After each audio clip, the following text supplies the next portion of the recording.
than on the side of your finger or the front of your finger. So you roll to the side, and notice I can get every note to come out, okay? Now, when I play an F chord, this is what my finger actually does. They mute those strings that I'm not bothering to play, okay? And that's something that may take some time to develop, but it's something to think about to try to relieve the pressure where you don't need it to save your strength, okay? But for right now, you want to push down on all of them and then add in the other notes that makes it an F chord, okay? And let's go over what it is. So you're barring all 6 strings with your first finger, third finger on the 3rd fret of the 5th string, pinky on the 3rd fret of the 4th string, and 2nd finger on the 2nd fret of the 3rd string. And that is an F chord. And if you slide it up one, you have an F sharp chord. You slide up again, you have a G chord.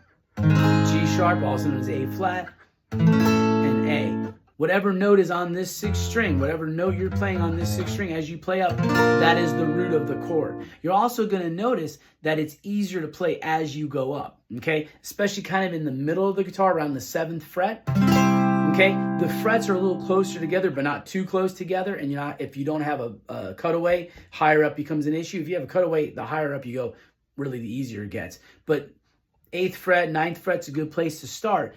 The frets are closer together, and there's a little less tension on the string in the middle. So it makes it a little easier to push down on. So if you can get every note to come out on that fret, slide it down one. Does every note come out?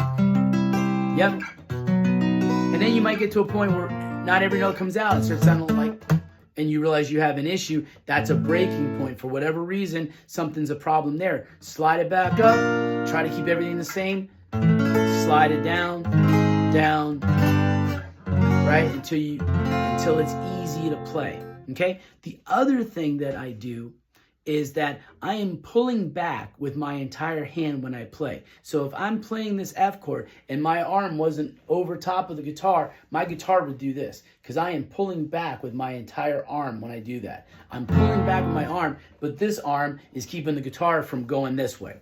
So I'm actually using it as like a lever. Okay, and I'm pulling back with everything I got when I play bar chords. And there's more than just this one bar chord, right?